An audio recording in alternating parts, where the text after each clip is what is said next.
উত্থানের বিপরীত শব্দ পতন। অর্থাৎ যদি আল্লাহর কোনো বান্দার পতন হয়, উত্থানের সম্ভাবনা কি আছে না নাই? আছে তো। ফেল করলে পাশ করার সুযোগ থাকে। কিন্তু যারা আল্লাহর গজবের শিকার হয়েছে, কোরআন যেটা বলে, ইতিহাস যেটা বলে, যারা আল্লাহর গজবের শিকার হয়েছে তারা কোনোদিন মাজা খাড়া করে দাঁড়াতে পারে নাই। কথা বলেন ঠিক কিনা? বিগত 15 বছর যারা দেশ চালিয়েছে, তারা কোরআনের বিরুদ্ধে এতটাই বিরুদ্ধাচরণ করেছে, এতটা মানুষের প্রতি জুলুম করেছে, আল্লাহর গজবের শিকার হওয়ার কারণে তারা এই বাংলার সবুজ ভূখণ্ডে আর কোনোদিন ফিরতে পারবে না। কথা বলেন ঠিক কিনা? ঠিক কিনা? ঠিক কিনা? অবশ্যই আল্লাহর গজবের শিকার হয়েছে, কারণ যা আমরা কল্পনাই করি নাই সেইটাই হয়ে গেছে। আবার কয়ে দ্বিগুণ শক্তি নিয়ে ফিরবো, এইটা কোনোদিন সম্ভব না। যদি তারা ফিরতে পারে তাহলে আমার কোরআন নিয়ে যে গবেষণা, আমার গবেষণা কিন্তু সব পণ্ড নষ্ট হয়ে যাবে, 4 পয়সা মূল্য থাকবে না। কারণ কোরআন বলে, ইতিহাস বলে, যারা আল্লাহর গজবের শিকার হয়েছে তারা আর মাজা খাড়া করে পৃথিবীর মসনদে আর তারা দাঁড়াতে পারে নাই। আমার একান্ত আপনজনেরা, যে কথা বলতে চাচ্ছিলাম, আল্লাহ তাআলা আর পরস্পর বিচ্ছিন্ন হয়ে গেছে। আল্লাহ বলেন যারা পরস্পর বিচ্ছিন্ন হবে, ঐক্যে ফাটল ধরাবে, গ্রুপিং করবে ইসলামের মধ্যে, আল্লাহ তাআলা বলেন ওয়াউলাইকা লাহুম আযাবুন আযীম, তাদের জন্য রয়েছে কঠিনতম শাস্তি। ইসলামের মধ্যে ইখতিলাফ, দলাদলি, মতের পার্থক্য থাকতে পারে, মাসলাহাত ইখতিলাফ থাকতে পারে, কিন্তু মত ভিন্নতার মধ্য দিয়ে মত দল সৃষ্টি করা ইসলামে কি নিষিদ্ধ। গোটা মুসলিম মিল্লাত থাকবে একটি উম্মাহ, একটি এক নেতৃত্বের আন্ডারে থাকতে হবে, কোরআন সুন্নাহ। ঐক্যের গুরুত্ব কতটুকু বের কান লাগান। একটু আমরা পিছনে চলে যাচ্ছি, এখান থেকে আলোচনা মনে রাখবেন। ফেরাউন রাষ্ট্র ক্ষমতায় রয়েছে, এখন ফেরাউন মুসা আলাইহিস সালামকে আর রাখতে চায় না। একটু কান লাগাবেন, আলোচনা একটু বুঝে নেবেন। ফেরাউন মুসাকে আর রাখতে চায় না, আর সুযোগ দিতে চায় না, কারণ সুযোগ দিলেই বিপ্লব তৈরি হয়ে যাবে, যে কোনো মুহূর্তে রাষ্ট্র কাঠামো চেঞ্জ হয়ে যাবে। ফেরাউন একটা সিদ্ধান্ত নিল, তার মন্ত্রী পরিষদ বর্গকে নিয়ে। আল্লাহ বলেন ওয়াকালা ফিরআউন যারুনি আকতুল মূসা, ফেরাউন বলল আমাকে ছেড়ে দাও, আকতুল মূসা, আমি মূসাকে হত্যা করব। এই যে বলছে আমাকে ছেড়ে দাও, মূসাকে কিন্তু মানে ফেরাউনকে কিন্তু ধরে নাই, জারুনি ছেড়ে দাও, তার মানে হলো যে তোমরা সম্মিলিতভাবে আমি যে সিদ্ধান্ত নিচ্ছি এই সিদ্ধান্তের উপরে তোমরা কি করো, একটা সিদ্ধান্ত দাও, সিদ্ধান্ত দাও, ঐক্যমত হও। কি? আকতুল মূসা, আমি মূসাকে হত্যা করব। কেন? ইন্নী আখাফু আইয়ুবাদদিলা দীনাকুম, আমার ভয় হয় মূসা যে কার্যক্রম চালাচ্ছে তাতে করে যে কোনো মুহূর্তে তোমাদের দিনকে বদল করে দিবে, রাষ্ট্র ব্যবস্থাপনা, এই আইন, এই নীতি উল্টায় দেবে, পাল্টায় দিয়ে বিপ্লব সৃষ্টি করে ফেলবে। সুতরাং তোমরা সিদ্ধান্ত দাও, আমি মূসাকে হত্যা করব। এজন্য খেয়াল করুন, বাতিল শক্তি যখন ইসলামের বিরুদ্ধে চূড়ান্ত সিদ্ধান্ত নিয়েছে, আল্লাহ তাআলা ঠিক তখনই বাতিল শক্তিকে ধ্বংস করার জন্য আল্লাহ কিন্তু চূড়ান্ত সিদ্ধান্ত নিয়ে নিয়েছে। কথা বলেন ঠিক কিনা? দেখেন, আন্দোলন করছে ছাত্র জনতা অধিকার নিয়ে। আন্দোলন কারা করছে? ছাত্র জনতা আন্দোলন করছে, আর নিষিদ্ধ করছে ইসলামী দল। যখন ইসলামী দলকে নিষিদ্ধ করে ফেললো, আল্লাহ তাআলার শাজিম থেকে ওদেরকে নিষিদ্ধ করে দিলেন। দেখেন, ফেরাউন যখন নিষিদ্ধ করলো, কি আল্লাহ তখন নিষিদ্ধ করে দিল। দেখেন কেমনে, ফেরাউন যখন মূসা আলাইহিস সালামকে হত্যা করার চূড়ান্ত সিদ্ধান্ত নিয়ে ফেললো, আল্লাহ কিন্তু ফেরাউনকে নিশ্চিহ্ন করার চূড়ান্ত সিদ্ধান্ত নিয়ে ফেললো।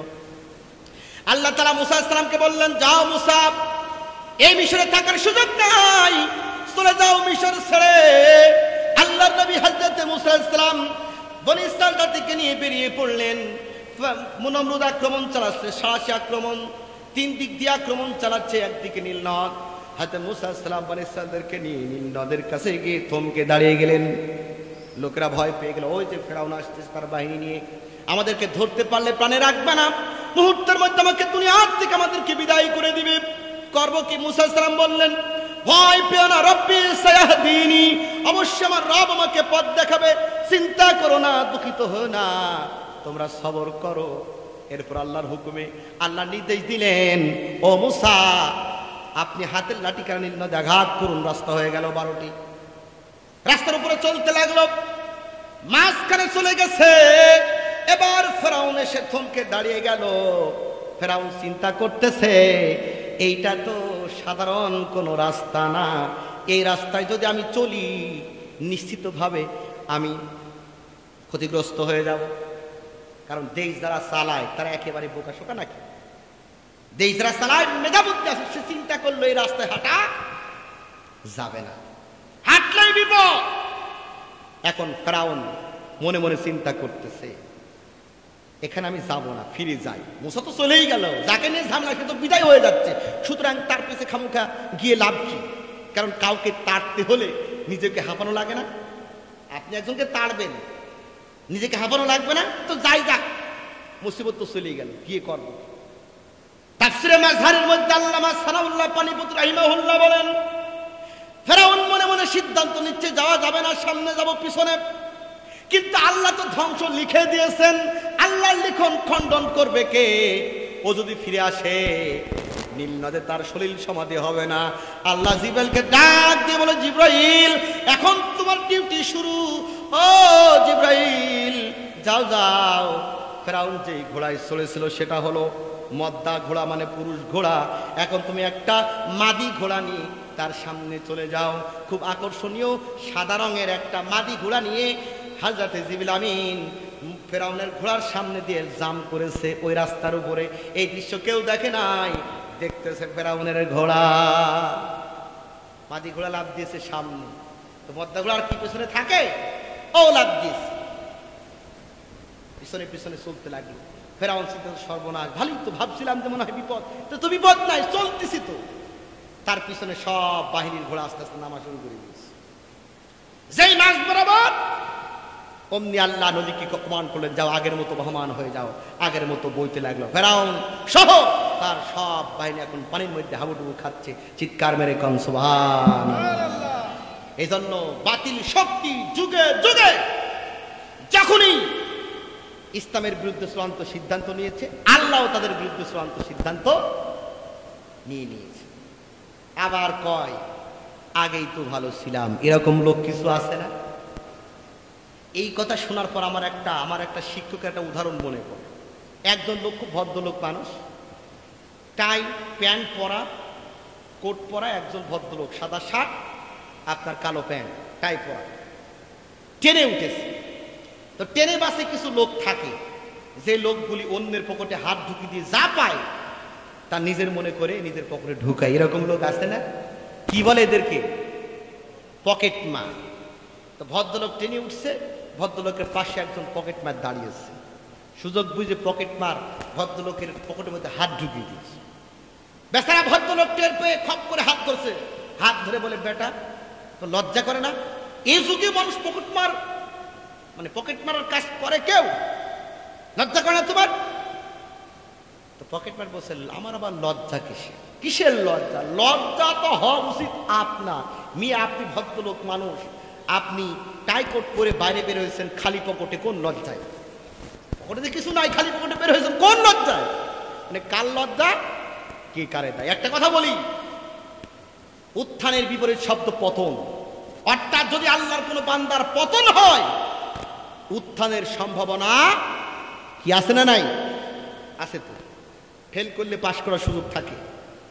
কিন্তু যারা আল্লাহর গজবের শিকার হয়েছে, কোরআন যেটা বলে, ইতিহাস যেটা বলে, যারা আল্লাহর গজবের শিকার হয়েছে তারা কোনোদিন মাজা খাড়া করে দাঁড়াতে পারে নাই।